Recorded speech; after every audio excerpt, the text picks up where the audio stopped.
Morning! Another day, another challenge to overcome.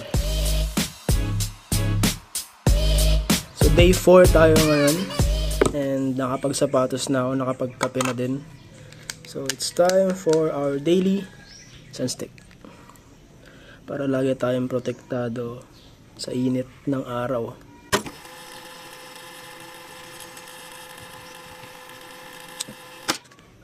Maganda sa challenge na to, since nagvi-video tayo, nare-review natin yung mga pagkakamali natin from yesterday na kailangan i-improve.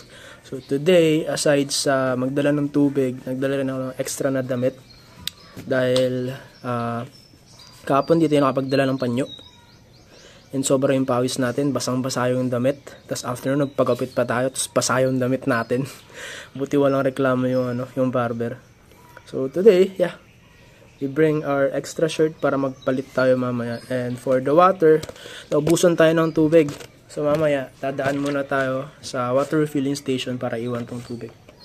Ayun yung mahirap pag you're living independent eh. Yeah, you have all the freedom. Hindi mo kailangan magpaalam kahit kanino or hindi mo kailangan sundin yung schedule ng iba. Pero, ikaw naman gagawa lahat ng gawain like this. Since wala na tayong tubig, kailangan ko munang dumaan sa water refilling station bago pumunta ng Nara Park. But before that, kailangan pa natin pumunta ng bank for a transaction sa office. Yeah. So, iba-iba. Pinagpatong-patong. Sinisingit lahat. And talaga. See you. So yun, nakaiwan na natin sa refilling station yung tubig, no? Balikan na lang natin mamaya. Tapos galing na rin ako sa land bank, pero unfortunately naubusan daw sila ng OR para sa Philith remittance. So punta tayo ng Philith ngayon sa office mismo nila para magbayad. And after nun, tsaka tayo makapunta ng Nara Park. So pansin ko lang habang tumatagal, nagiging a day in the life of an accountant / jogger, no? Hindi na lang 90-day challenge. Pero I don't know, I enjoy this kind of thing. So proceed tayo. So ayun, kagagaling ko lang dito sa land bank. Medyo natagalan tayo kasi nag-uusap pa sila kung papayagan bang dito mag-remit.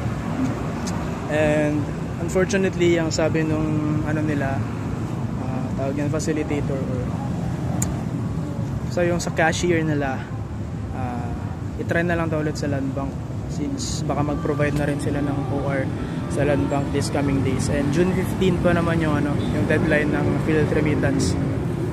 So ayun, online na daw kasi sila yung payment nila, so they're not accepting check payments na.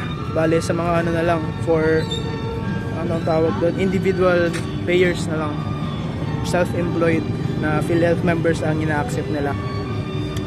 And 10:30 na, so natagalan tayo sa pag-process ng mga task natin today. Napakainit na rin, so baka hindi muna tayo mag-jogging this morning. Try na lang natin mamayang hapon.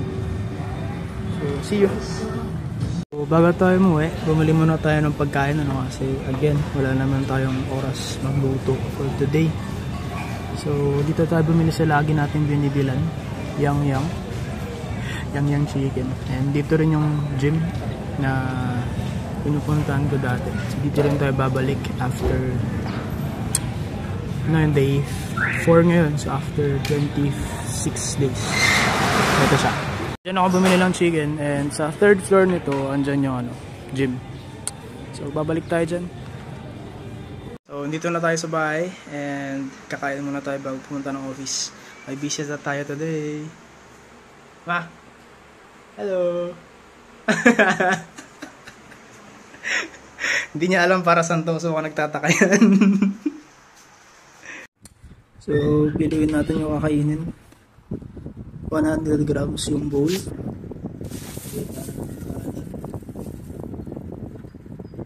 So, nasa 200 grams yung isang kanin nila. So, ito lang kainin nila. So, sumili rin ako ng small cuts fried chicken.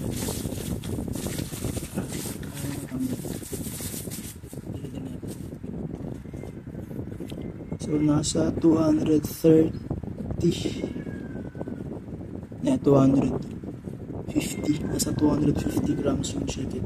So mamaya lalagyan natin yun sa FitnessPal para ma-monitor yung calorie intake natin today. Bali, dalawang rice talaga binili ko. Dalawang maliliit na servings. Kaso, I was fooled.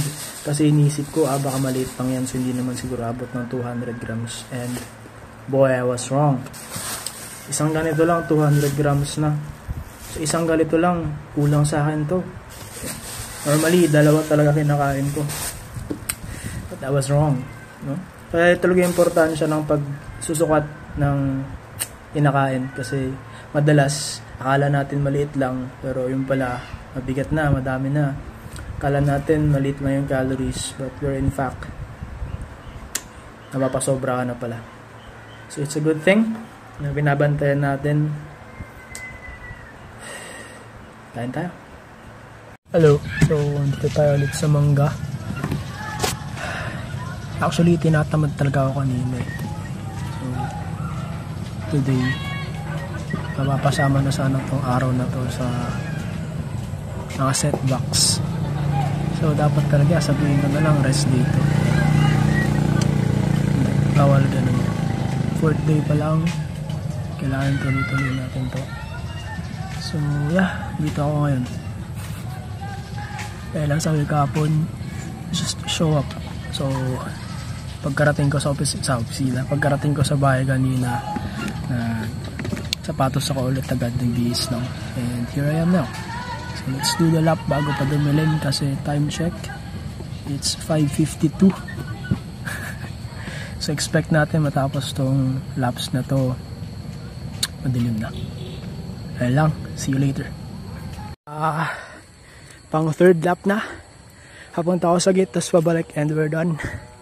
And as you can see, madilim na. May ilan pang nagja-jogging. Pero paayos na rin itong mga tamamaya.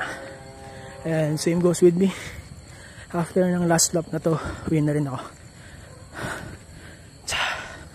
Yay! May mga ilaw na. That's Nara Park. This is the old Capitol.